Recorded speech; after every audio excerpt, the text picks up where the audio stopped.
If you're a leader, this is why you should study other leaders. Now, if you want to consume a lot of knowledge, by all means do so.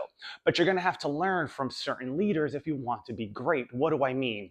Well, you had Genghis Khan and you had Alexander the Great. Now, granted, they both had their faults. Alexander did something that was very interesting, but so did Genghis Khan, right? And you can see who got more market share or territory or whatever word you want to use, right? Alexander saw that the Greeks were using spears and a phalanx, so therefore he gave spears to his men and just made them longer. And apparently that's how he ended up getting leverage, right? And I looked at that and I said, okay, so on and so forth. Not okay, but if I were to crack a joke and somebody said knock knock and they said who's there, I would say Magic Mike. They say Magic Mike who? I said Magic Mike without the I or the E, except after C. So if that's received, then you know who we be. That's a little poem from you that came from DMX, and I'll leave that right there. Now, the interesting thing about this is if you want to get information out of somebody, there's a couple things you can do. You can either upset them or pretend like you know something, or you could just play dumb and go, K, right? Because without the I or the E, it doesn't spell Mike.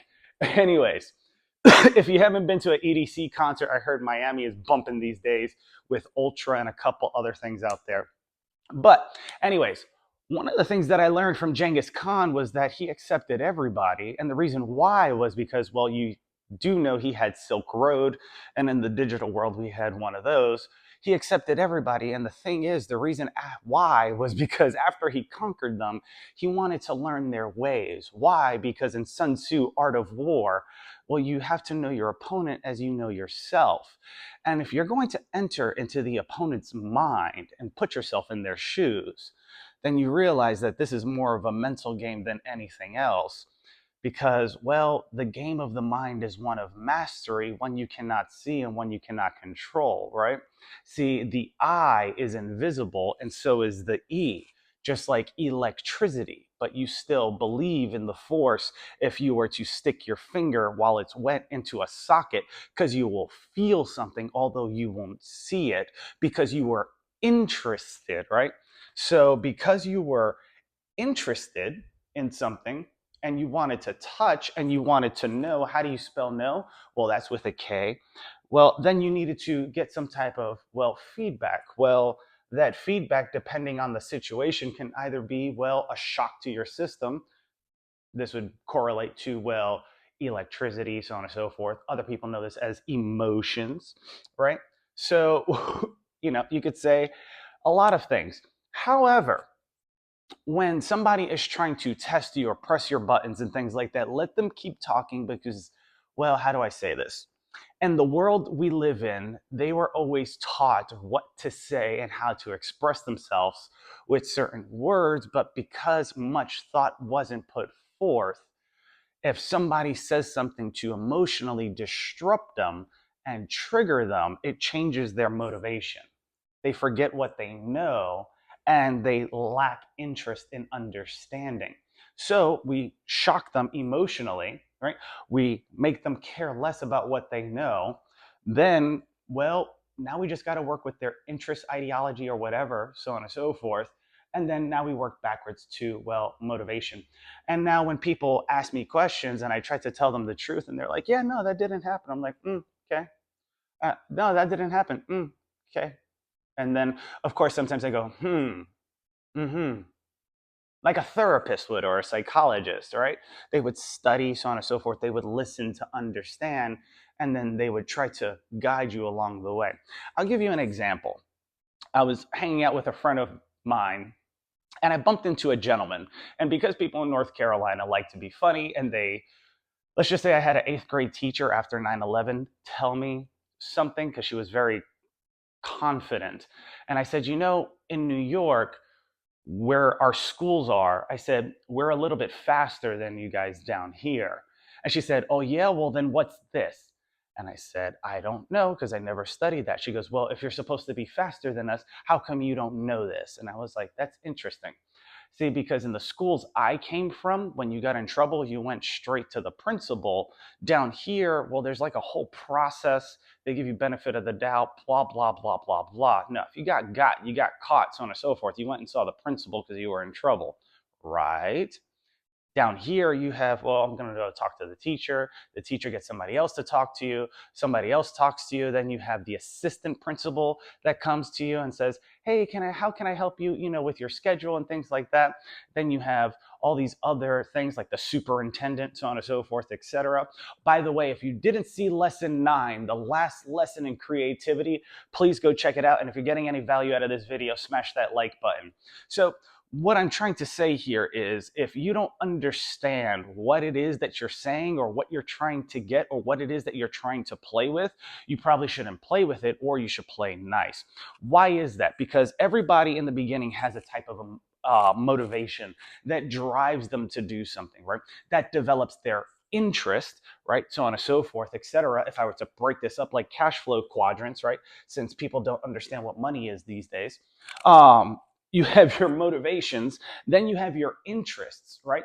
Well, how are you going to learn more so that you know if it's something that you're interested in? Well, you have to take action. Well, you take actions once you know something, right? Because it's logical. And then from there, the result gives you an emotion. So if you get a negative emotion, that's called negative reinforcement. If you get a positive reinforcement, so on and so forth, or a positive result, you see the girl, you talk to her, she tells you, oh, I don't know why I did that. And in sign language, I think it's called bull dookie or bullshit, whatever you want to say. Anyways, it's an inside joke, but it's pretty funny because, well, if you study certain things, Pirates of the Caribbean, and you see the connections of, well, Pirates of the Caribbean that took place here, but apparently in Charleston there was a Pirates of the Caribbean too. Interesting. And and certain books, they talk about things. If you watch lesson 9, there's a part in there where I start talking about certain things and making connections between creativity and logic. And the other day I had a gentleman and I said, look, checkmate in 4 moves. And he said, what are you talking about? Long story short, we were talking about finances and everything else. And he's like, well, what's the purpose of the arts? Who cares? It doesn't matter anyways. And I said, what's the purpose of the arts? I said, okay, I got an idea. I said, checkmate 4 moves. I pulled out a dollar bill. Not 4 moves because it's made with 4 quarters, but checkmate in 4 moves. So I took a $1 bill and I placed it down in front of him with the president facing him. And I said, what makes that dollar bill valuable? He goes, nothing. It's a dollar bill, blah, blah, blah, blah, blah. I don't care about it, so on and so forth. I said, that's interesting. I said, you just asked me about the arts. I didn't say anything at this point. I gave him another shot. So I turned the dollar bill around and I said, you said the arts don't matter. You said, what's the point in this, that, and the third? You said a lot of things didn't happen. Okay. Well, what's valuable on the back of that dollar bill? Take a good look at the back of the dollar bill and tell me what's valuable. See, because people are trained to act upon certain emotions based upon ideology, knowledge, interests, so on and so forth, etc., it forces them to take major or minimal action to get an emotion, right? So that's where instead of moving in a pattern like this, they go from here to here, right? So they go from emotion to motion, right? And if I were to have a thing, I don't have a thing to erase this, but that would be, well, me, right? Because all they care about is me. But what did we learn in lesson 9 about the number 33, right? And then, of course, we have, well, lesson 1, perception and perspective, because there's not just me here, there's we in this. And if I were to take this 3 and flip this one, that's that. I could flip that one. Well, that's me. And then, of course, I could flip this upside down, and then that would get we. So this is how I learned to decipher. It really comes down to simplicity. However, he didn't realize the artwork on the back of the dollar bill. He looked at it and said, I don't care about the words don't even matter. See, here's the problem. See, in the Constitution, there's certain words as well. And one of the first things we have is freedom of speech. But if you're going to censor and cancel and not understand and not educate and not teach just to manipulate, control, and deceit, well, are you doing it for you? Or are you doing it for the good of the people? Because last time I checked, it starts with we the people of the United States in order to form a more domestic union, so on and so forth, etc. So that's a piece of paper and it's beautiful. And a lot of you don't even know all the people that wrote it. And some of you don't care. Well, if you're an educator, I'm going to give you this and you teach English class. Should we get rid of William Shakespeare since, well, granted, it gave a platform for a lot of different literary works, so on and so forth. Just like Genghis Khan and Alexander gave forth a lot of things for military warfare, Sun Tzu, Art of War, so on and so forth, etc. But no one knows who the author is because William Shakespeare was a pen name. So does it come down to values? Does it come down to labels? Does it come down to understanding? Well, I'll leave that one up to you. But if you learned anything in this lesson or the video, you can realize that if you paid attention in class, you can start making connections because, well, I just drew the cash flow quadrant up here, which comes from the book Rich Dad, Poor Dad, and I just did it in a different fashion. I clocked in number 33, showed you how to change your perspective and your perception of the world. Then we talked about motivation, interest, or inspiration, or so on and so forth, ideology. Then we talked about knowledge, right? That's the K, so on and so forth. And then of course we talked about the emotion you get from achieving what it is that you're trying to, well, reach, right? The goal at the end of the day, right? So if you have any questions, speak normally. And if you're really curious, remember, curiosity killed the cat, and there's a reason why lions don't live in the jungle. I'll talk to you guys later. This has been another video, and if you haven't seen lesson 9 of class, please check it out because we're moving into logic, and it's going to show everybody how to put the pieces together so that this makes sense.